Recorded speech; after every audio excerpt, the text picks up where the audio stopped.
Elizabeth Chappell, a lifelong entrepreneur who finally found my niche. After years of new ideas and jumping from business to business, I figured out how to turn a craft into a successful career.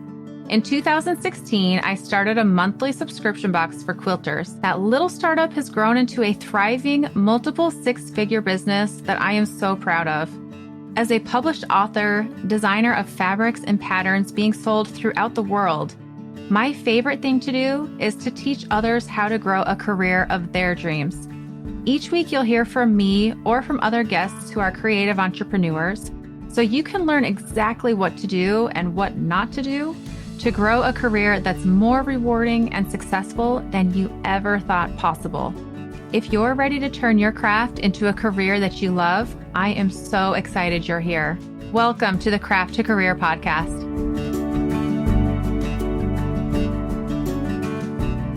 You are in for such a treat today. We have Lindsay White of High Voltage Leadership, and I'm just so grateful that this is recorded, this conversation. In fact, we did 2 recordings, one for my podcast, this one, and then another for Lindsay's podcast called The Female Founder Unplugged.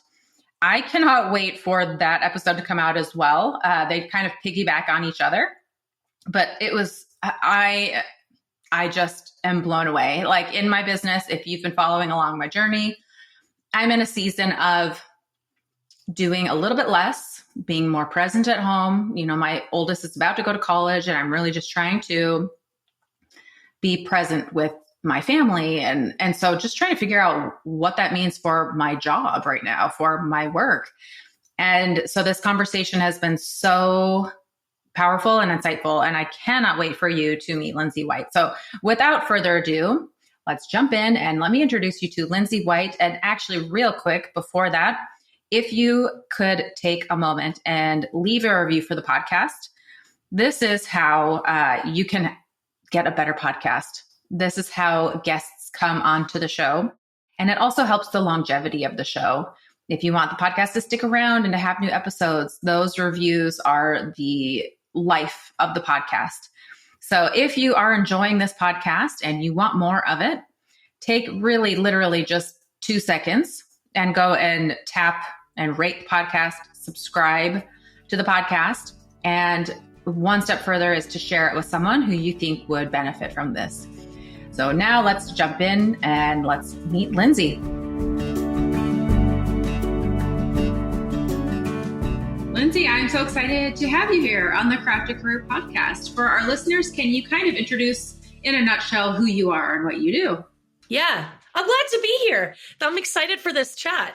So I'm Lindsay White. I'm the founder of High Voltage Leadership, and I'm a leadership coach and a people strategy expert. And what I do is work with small business owners and entrepreneurs, first and foremost, to help them be a more impactful and effective and confident leader as they grow their business. And then to really help them create the people strategy that's actually going to allow them to execute on that business plan and really build a culture and a place to work that people feel really heard and seen and like they belong, that they get to deliver their best. And then again, really help them lead that team and nurture that culture in a way that's really meaningful so they can build the business that they actually really dreamed of having. Right? That's what I do. Okay, I'm going to jump into the hot and heavy question because it's on my mind. And okay, I guarantee my listeners are going to feel the same way. So I'm a creative, I'm an entrepreneur. I love the part of the business that I love. What I don't love is hiring, managing, leading a team. I'm not good at that. Is there such a thing where I can hire someone who does that? And I still am like the owner of the company, but they can come in and be the manager and do the things. Like, do you train people and all of a sudden I could just bring them in to run that role? Yeah, I mean, you absolutely can. Someone who is like an operations manager, or maybe even as the business grows, becomes the chief operating officer. You can call it whatever you want.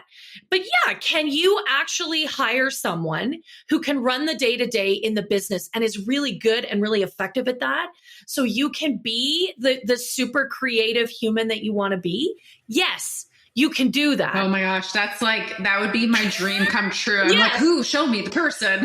Yes. So the tricky part for so many of us, though, is that before we can get to the point where we can pay someone else a full-time salary, because let's be clear, those people don't come cheap if they're good. Yep.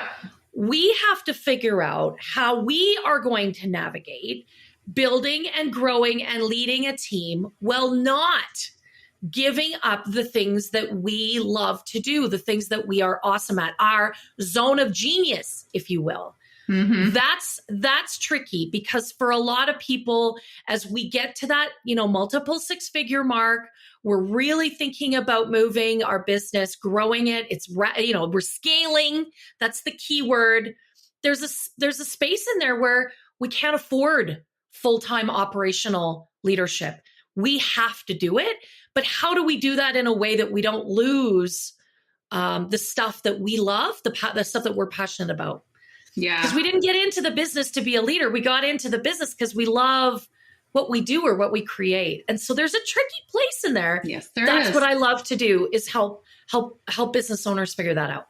So since you work with people in this phase, what are some signs for a business owner? Like, I'm ready to bring some people onto my team, like both financially, because let's be honest, from day one, we all want help, we all do, but at a certain point you can afford it. I don't know. What are some signs a business owner could look at that I'm ready?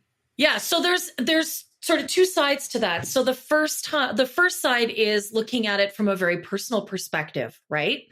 Are you feeling stuck in the weeds? Like, are you getting caught up doing a lot of work that is outside your zone of genius, right? So for me, that was getting caught in a whole bunch of bookkeeping. I have no business being in my own QuickBooks software, right? So if you're doing a lot more of the work you don't want to do and you don't enjoy and you're not good at, that's a good sign that it's time to figure out what your team needs to look like. If you're doing more work than there are hours in a day, I just posted a meme last week about, it's so great being an entrepreneur because now I get to pick the 8 hours a week I work. Yeah.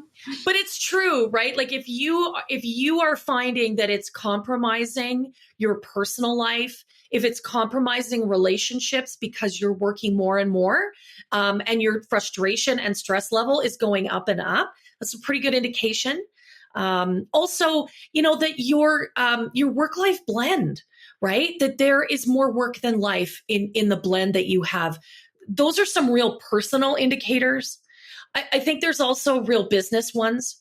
So you have a business plan, you got some big significant goals, right? You got some growth goals. You're already maybe experiencing the growth. Mm-hmm. Right? Maybe in your business, you're feeling the heat, the burn, if you will, mm-hmm. because the business is growing and in a beautiful and unexpected way. I mean, that's amazing. That's what we all want. Right. Or maybe you see that there's a client need, mm-hmm. and you're going to have to come up with some pretty significant skill sets. There are things that need to be done in your business that are not for you to do. Those are all indications, personally and in the business, that it is time to think about what your team needs to look like. Well, and I will say a couple of years ago, I experienced a huge growth in my business. Nobody talks about the growing pains, right? We always talk about like, we really want the growth, we want this. But when you grow really fast and surprisingly, everyone's like, oh, that's amazing. And I felt weird talking about the growing pains, but I had to bring on people real quick, real fast. Like I needed them yesterday, Yes. And all of a sudden you're in over your head and you're like, oh, I don't have the capacity all by myself to do this. So it's a good problem to have, but it is a problem, it is a thing. It's still a problem. Well, and the tricky part is that we do this is why I really advocate for a strategic approach, right? Instead of having that holy crap moment, I need help and I need it right now. that does not create the environment for great hiring because you're in panic mode. So the idea is to actually get ahead of it, to be strategic when you're doing your business planning and you're planning for that growth, also planning for the talent and the resources that are going to accommodate that growth. That's the idea, is the two things work together. Because when we try and hire people and we are in panic mode, we don't make great decisions. It's that simple. And that's when we hire people that don't fit, they don't deliver, they disappoint, and it can impact brand, it can impact client relationships, it can impact profit. Yeah. And okay, I'm curious what strategies you could share. Obviously, you have a lot and people hire you to work with you. But just for the casual listener, what tips would you have on putting out a call that you're hiring? Yeah. So the most important thing, and it's a fundamental asset in your business, is the job description. You need to create a job description that's not just articulate about the skills or experience. That's important. Don't get me wrong. And the accountabilities, but really describes who you're looking for. So when I work with a client on creating a recruitment plan for them, and we're talking about their job description, we want to speak to, just like we want to speak to our target client, want to speak to our target candidate. You'll love working here because we do this. You'll be the perfect person here because you do that. You want to speak to who they are and how they get the work done. That's going to that really give you a great indicator of their fit in your culture. So making sure that you have a job description that's really clear, really articulate, and really speaks to the heart of who you want to work with, that's number one. From there, you need to think about, where do these people hang out, right? Where are they operating? That's where you want that job posting to go. Now, you're likely going to use things like Indeed. You might use your LinkedIn. You're definitely going to put it on your socials, right? But also, especially in your creative world, where does that kind of creative, hang out? Or if you're looking for an accountant, because that's not the work you should be doing, where do accountants hang out? Are there organizations? Are there groups? Do you go to, some kind of local association, right? Think about, just like with your target client, where does your target candidate like to go? That's where you need to put your posting, and then use your network, right? You'd be surprised at how many people in your network know someone that they would refer. So I think that's really key. And then one of the most overlooked pieces is the questions that you ask. So you're not going to Google or ChatGPT because the reality is, the top 10 questions that you're going to get back are actually not focused on your job. You want to ask people questions that relate directly to the work you want them to do. So I love to ask questions where people have to give me examples of their experience. People, what you did yesterday, you're more likely to repeat today. So if I can ascertain that you've done that work already, you're more likely to be able to repeat that for me. So things like, tell me about a time when you did this specific thing. How did that go? You might, or give me an example of a time when you had to deliver a project under a really tight timeline. Maybe that's a thing in your business, right? You got big turnaround. Or tell me about how you have delivered with, multiple competing priorities, right? Perhaps so you need to know what this person is up against in your business in that role, and then ask them specific questions about that. Ask them about their values. What do they care about the most? Because there needs to be alignment.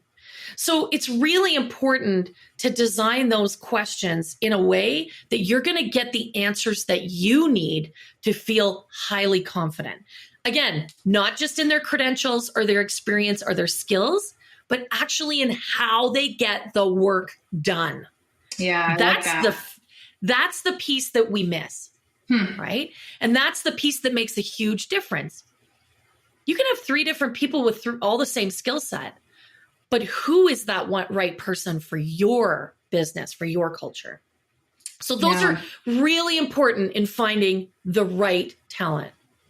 I'm curious to get your thoughts on this, because I heard, I don't even remember where, but someone was saying when you're hiring and asking questions, two things to ask. One, what value are you going to bring to the company? And if they can't answer that, that's a problem, because you're paying money and you're investing so that they can increase the value. And if they don't even know what that's going to look like, then that's a problem. And then the other thing they said, they should know more than you. So let's say I'm hiring someone to do my social media. You should be learning from them in the interview. Ask them like, so what ideas do you have for social media, or how will you grow it?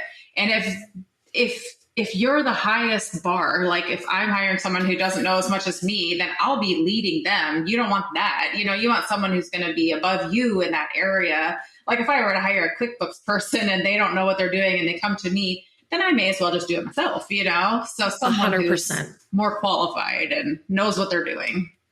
Yes. Yeah, no. And I really appreciate that initial question. What value are you going to bring to this business? Absolutely. Right. Ask them.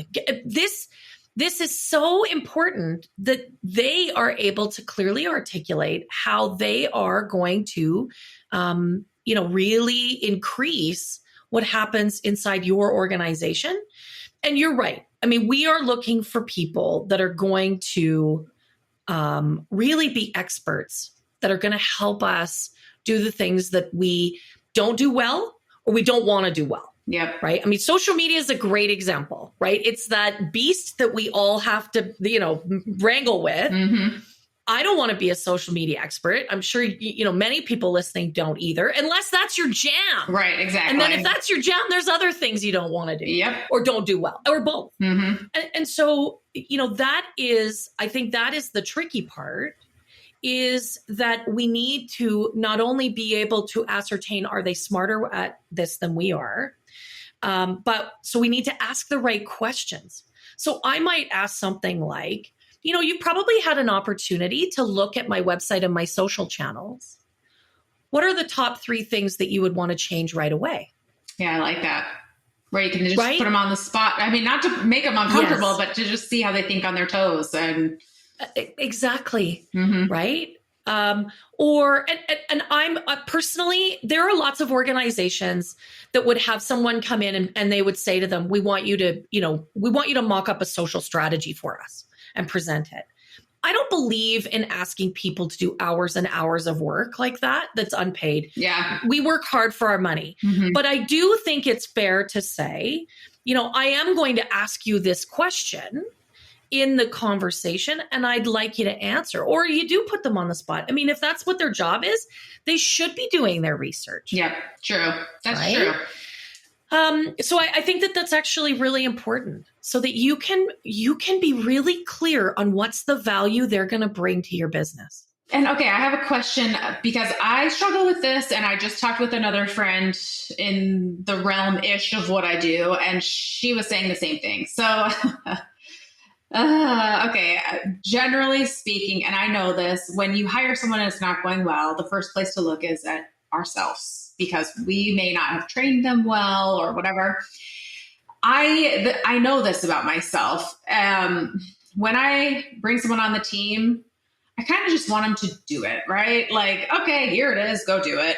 And when they don't, I'm like, all right, let me see if I can train them. But a lot of the frustration for me comes in like, they're just not doing the thing. I have to really be in the weeds to push them. So is that, what are some tips? And generally as creatives, we just want them to do it, and we are very generally go-getter. We just go figure it out. Someone tells us, we're like, okay, cool, got it. So I don't know. Can you speak to me on this? Yeah. I think I really appreciate that you're right. I hear this a lot. And I also appreciate that your first reflection is, wait a minute, have I set this person up for success? Like, I think as leaders in our business, and we have to think about ourselves as leaders. Ugh. That needs to be the first, right? I know this is my mission. We're not just business owners. We're not just creatives. We have to think of ourselves as leaders. We lead ourselves first. Yeah. Right. And then we have to lead others, whether they're our clients or our team. But we have to reflect on that. Yeah. Have I given them clear direction? Have I made the accountabilities and the outcomes that I'm looking for clear? Right. Mm-hmm. Do they have all the tools and equipment that they need in order to do this role? Is there anything else that I can provide? Are there any roadblocks that I need to remove? I think those are fair questions. If they're still not executing in the way that you need them to, if they still require a great deal of your time and hands-on attention, then I think you do have to go back to, was I really clear in, my hiring process that ownership, right? And what ownership actually looks like. Yeah. So that's the problem, is we talk about ownership, but we don't articulate, I want you to take this and I want you to do these things and I want you to do them independently. And I want you to come to me if you have questions. Everybody's definition of ownership. Look, does that make sense? Yeah. I think that's what we need to include in our job descriptions and in our recruitment process. So maybe we want to go back and include a question like that. Mm-hmm. Tell me about a project that you really owned and you really drove to completion. What did that look like? What did you do? How did you own it? Yeah, I like that a lot. So then we are actually getting to the heart of, do they know what ownership is? Does it align with our definition? These are some of the pieces that we miss when we get into our recruitment process, right? Mm-hmm. Yeah. I like that question a lot of, give me an example and how did that ownership look for you? Because as they're explaining it, we might realize our definitions are very different. And then it's a discussion of, would you be comfortable? This is my expectation. Are you comfortable doing that? And then trusting their answer, Yeah. How much would you say of an interview process is sticking with your gut? Like, yeah, that sixth sense, Yeah. I think there's always got to be room for the gut check. Mm-hmm. Has to be. And let me be clear. Nobody bats 1,000. I have worked with very, very senior people who have hired thousands of people, and even they make the wrong call at moments in time. It happens. So you can't feel badly about it, right? Like, you just got to move on. But yeah, I think there always has to be room at the end for the gut check. I think in order to do that really effectively, you need to make sure that your process is something you're really comfortable with. I think you can even, when you get into some of the technical recruiting parts, you can score people's answers so that you can actually look at it very objectively. And then you always make room at the end for the pause. Okay, what feels right here? And then you go with it. And what about, because I know sometimes in an interview process, I have been persuaded because of, we have a mutual friend or things that can get in the way. Thankfully, during this process, I had a second party who was there and she was like, hold on, look at this and look at this. And I was like, I am totally being judgmental in favor because of blah, blah, blah. Right. So how do we, what do we do with that? I love that. That's a great comment. Listen, we are judgment machines. That's what our brains are wired for. We make a gajillion little judgments every day. And so, our world is filled with this internal bias, and it can really trip us up in a recruitment process either way. Yeah. Right. So we can have bias against or for people simply because of some of that programming. And we do have to be very careful. So first things first, when you create a process and stick to it and you use it for each person, it does start to eliminate some of that bias, including a second party, whether it is a trusted business advisor someone like myself who's a consultant, or even members of your team. Like, I really encourage my clients when they're actively hiring to include other people that this role would interact with. That's a really good point. Yeah, because then we do get a second opinion. And it doesn't mean that we don't get the final decision. It's our business. We lead it. We the good, the bad, the ugly, that's what we're responsible for. But when we do have someone else that can come at the situation, come at the conversation with a slightly different perspective, it can be really valuable. Again, I think things like just having a numerical addition of what kind of, was this a response out of 5? Was this exactly what you needed to hear? It was a 5 out of 5. Was this more of a 2 or 3? You can very simply add, you don't need a big scoring matrix, doesn't need to be that complicated, but it can give you a really objective number. And then you can look at that and be like, well, this person scored 25. This person was only a 20. Does that make sense? Yeah, actually, it really does. That aligns with my gut. Mm-hmm. And then I can reflect on, well, wait a minute, this was really only a 20. Yeah, there's someone's friend. They were a referral to me, but it's going to have to be a no because actually their answers weren't the quality I was looking for.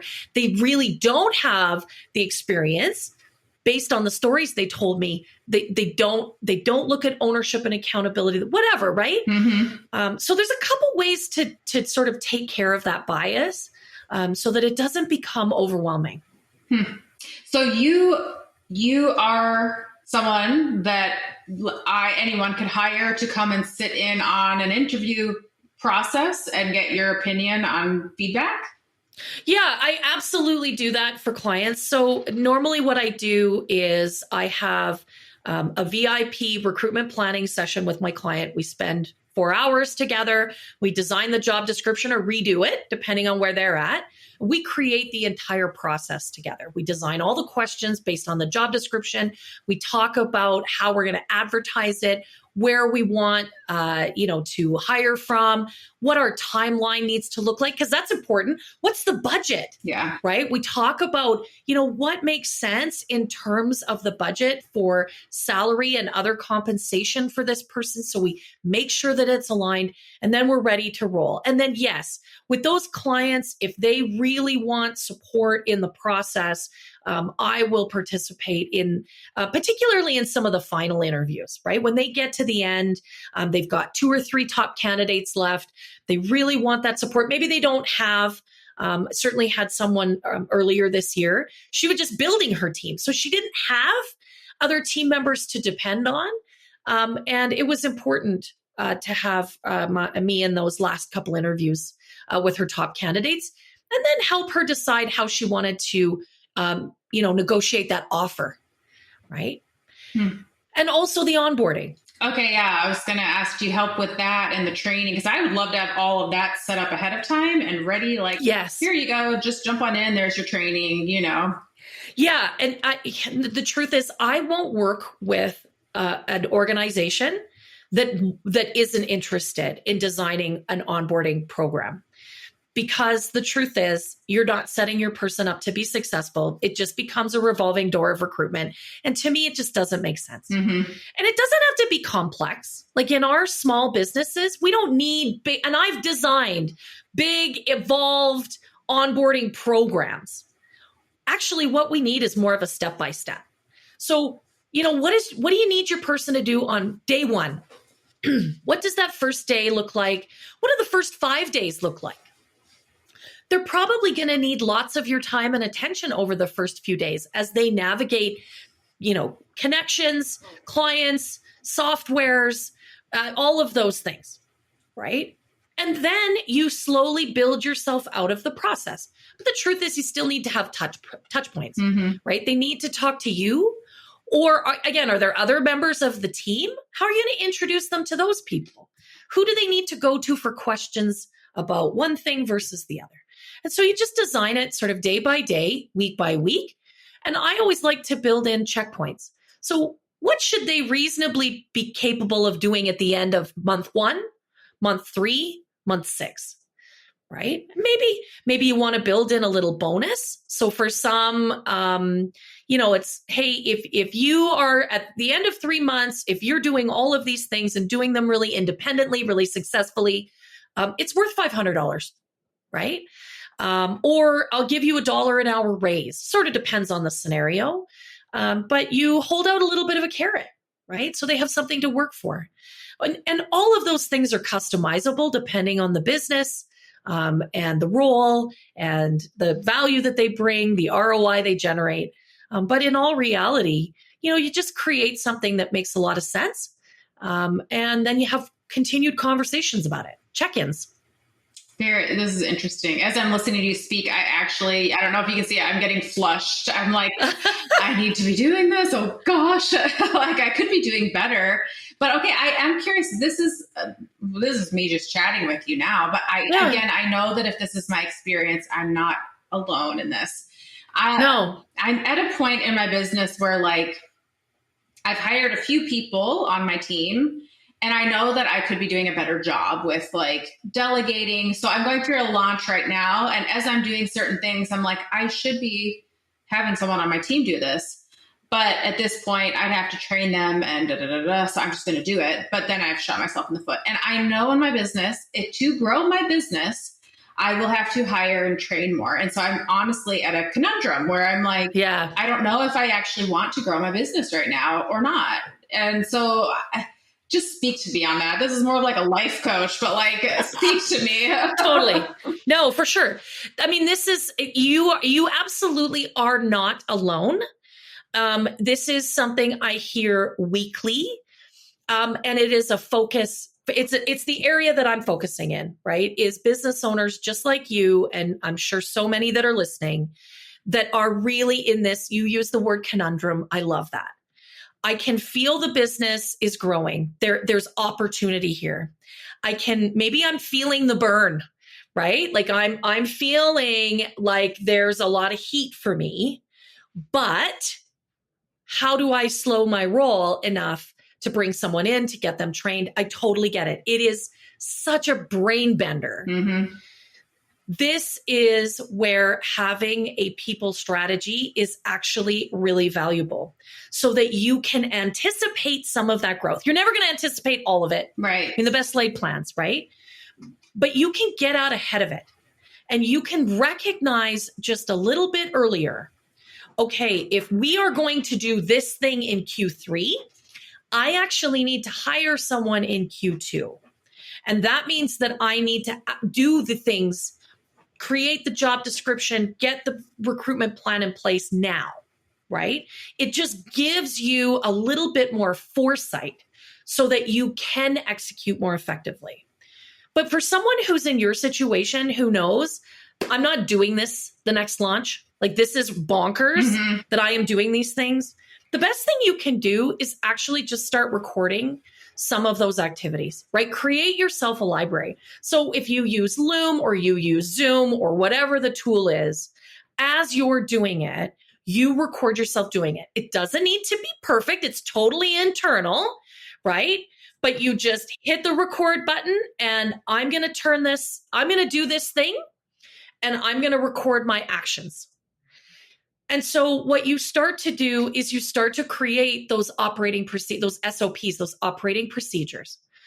So when you do bring someone into the business, right, then you can say to them, how to do this thing is in this folder and it's labeled action 1, 2, 3, 4, right? And then maybe part of their job is actually to create the SOP, like to really make it something a little bit more beautiful.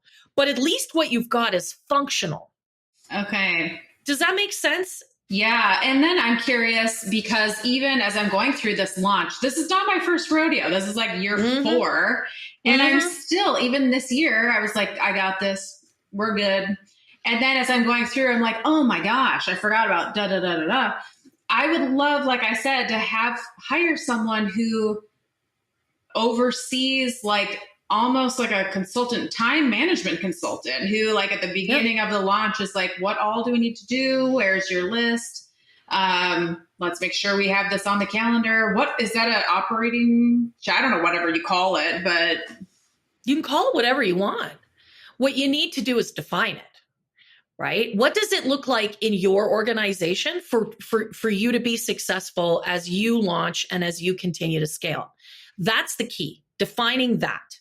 And then you can give it the right title and you can find the right human. And we're not talking necessarily about a full-time employee. Maybe this is someone who, it could be someone who works regularly, but launching and those activities are part of their job. And then when you're not launching, what else are the things that they do, right? You design it in a way that it makes sense for your business. Now, you got to be careful that you're not asking for a unicorn. Yeah. Because they're not going to do your social media, your bookkeeping, graphic design, launch management. They're not going to do all those things. And anybody who says they're going to do all those things is either lying or they're not going to do them all very well. Yeah. What are the like activities, right? So if it's launch coordination or launch operations management, then yeah, are there other operations management things that happen daily in your business that would fit with that? That's a perfect example. But it does require some thought and some planning to understand, okay, what is this? Where does it fit? How does it fit? Is it a contract role? Is it a full-time employee? Is it what is it? Like, you don't know unless you actually think about what's the strategy here, right? That's what connects to your business plan. Well, you're doing these launches for a reason. Right. Clearly connects to some business goals. True. Right? So you can see how these things all work together. Well, and it's very interesting because in the last year, I've really just scaled back and kind of shed things off of my business. But as this is an epiphany for me, as we're talking, I'm like, if I really had these people in place to do these things, I wouldn't be so like, no, but I'm almost like turning down growth because I don't want to lean into this, team growth thing. And so anyhow, it's deciding, do I want to do that? Because I do feel like I want a unicorn a little bit to just step in as a fairy godmother and be like, I've got it for you. Let me tell you what needs being taken care of. Because even now I'm like, I don't know, so. Yeah. And I think you just sort of articulated it really beautifully. You want someone to step in and take care of a number of things, but you're not even clear on all of the things. Yeah. You got to get clear first. This is where we have to lead, right? We have got to step into, as sort of scary and intimidating sometimes as it might feel, we really have to step into our own leadership. And what does that look like? How do we want to operate in our business? And you're starting to talk about moving into more of a CEO role, managing the business from a strategic level. Right. And that is intimidating. It is. As we approach that sort of phase of the growth for ourselves and for the business, right? Because it's layered. It's really layered. Well, especially for my audience, generally we start this business as a solo creativepreneur. We're doing this because we love to create. Yes. And then when it changes, because at a certain point in your business growth, it changes and you become the CEO. And it's like, wait, this wasn't what I signed up for, Yeah. I know.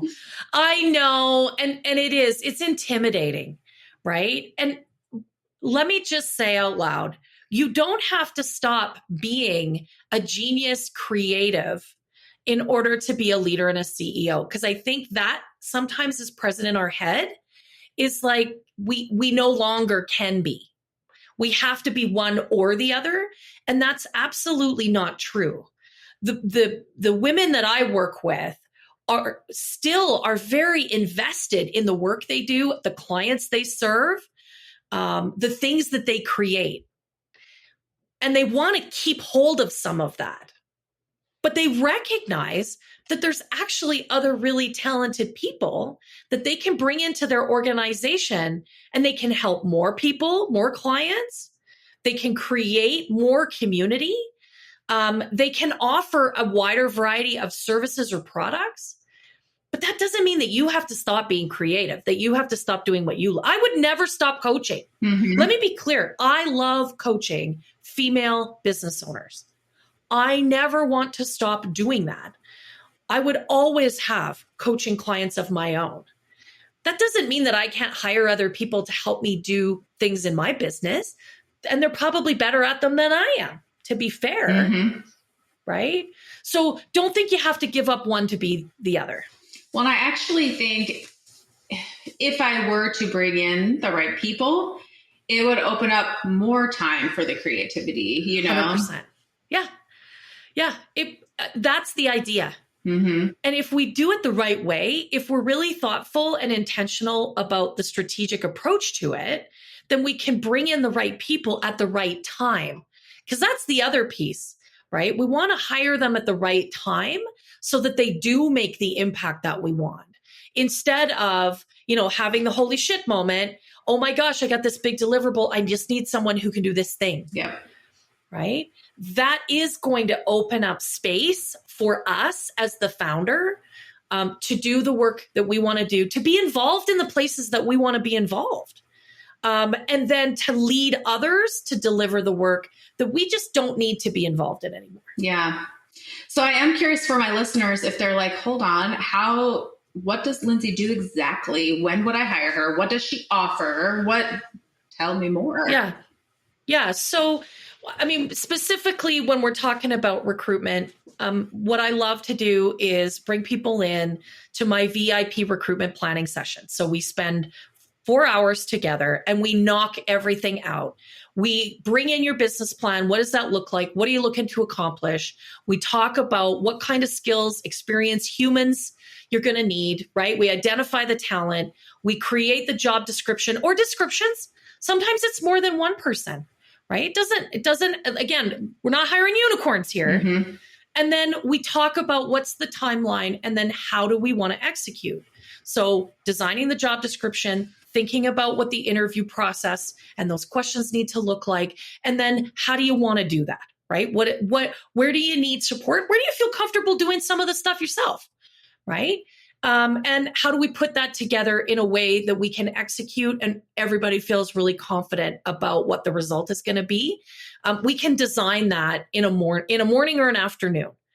When it comes to the broader people strategy, that's just a jumping off point, right? Is actually going big, talking about what are your vision, mission, and values? What is your business plan? And what does your whole structure and culture need to look like? Right? That is a broader conversation. Those happen over a course of a couple mornings or a couple afternoons. I love doing that work because there's so much beautiful stuff that comes out of a people strategy that really drives your business plan. Well, and I just have to say, this is somewhat embarrassing to admit, but whatever, I'm going to throw this out there. So that year that I experienced a lot of growth, I invested like $25,000 to get the help that you offer, but it was not individualized or customized one-on-one. So I just think what you're offering is super, super valuable. And the fact that you offer it in the setting that you do and in the way that you do, and that it can be customized and personalized. So there's a lot of value there to business owners. Well, thank you. I love doing these VIP sessions, whether it's a half day or a full day. I think you get so much accomplished. And then you feel really confident about how to move forward. And we always come out of it with a roadmap. What do we want to do? How do we want to do it? What is the execution looking like? And as a business owner, that's what I love, is walking away with that roadmap, with that understanding of what the execution is really gonna, involve and how I'm gonna get it done. I can get it done. I just don't know what to do to start with. The VIP sessions are perfect for that. So thank you. I love doing them. That is a talent and a gift. And I want my listeners to also just hear there are so many opportunities to be hired. Someone just thinks, oh, well, I have to go on social media and market. I need to sell quilt patterns or whatever. But what are some different jobs that people are looking for? We've talked about a couple, but what are some of the top things that people are looking to hire people to do? Yeah, you're right. I think especially for those of us that don't have specific talents around bookkeeping or accounting. And certainly those can be outsourced in a fractional way. That's really, really valuable, but also, really that frees up a great deal of time, right? Certainly I really often have people come to me as a business owner and say, I think I need some administrative support. So whether that is some kind of virtual assistant or we hear about these OBMs, awesome, that's great. I think we need to be really clear about what are you going to get them to do? Yeah. Because I also have people that say to me, I have a VA and I don't even know what to give them to do. I'm paying them every month. Yeah. You have to be really crystal clear about what are the activities, what are the outcomes that you're looking for, and how do you want that executed? I certainly think, we talked about social media pieces. I'm one of those humans. I don't mind being the genesis of the ideas. I don't mind doing the occasional video. Like the thoughts have to come from me. I need help with the execution. I'm not a graphic designer. I mean, I can use Canva, but you look at some of those people that have that sort of creative background, man, they come up with way better looking stuff than I do. Right.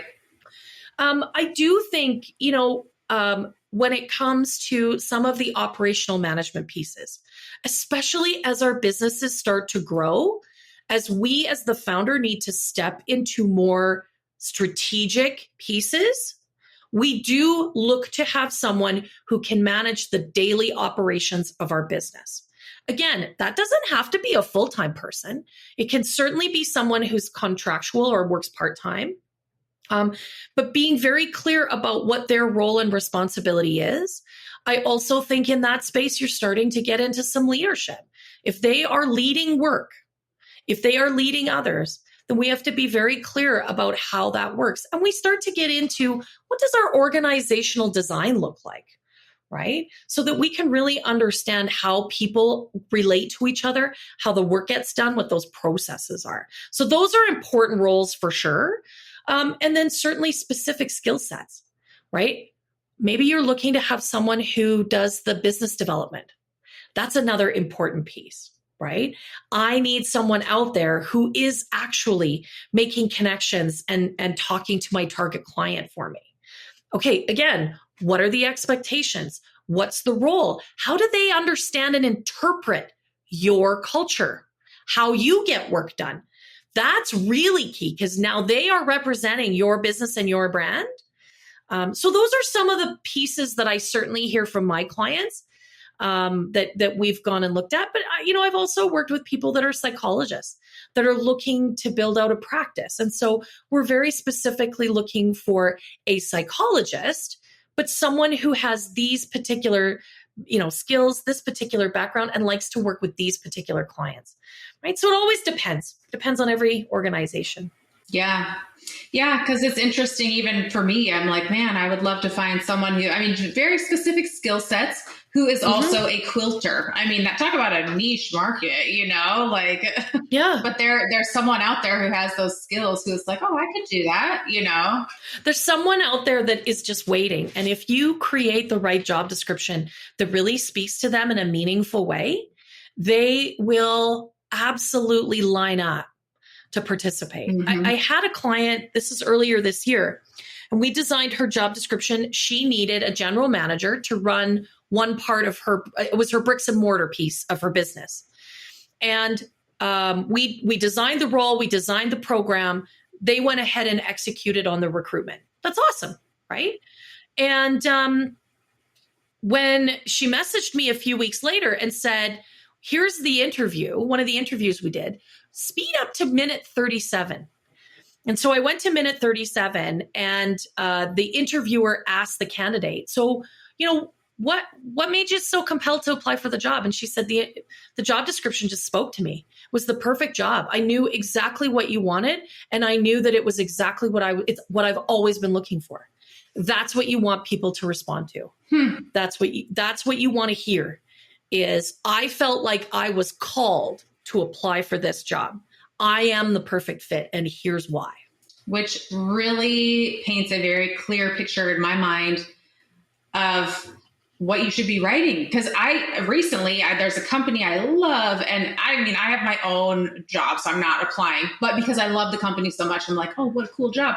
But to be honest, I really don't know what they were looking for. I was like, I love the company, but what exactly? And if they don't know what they want me to do, how am I supposed to do it? So you do a favor for the person you're hiring by being very, very clear. And how will they know if that's a job for them if you're not very, very clear on, do you do exactly this, and this? And yeah.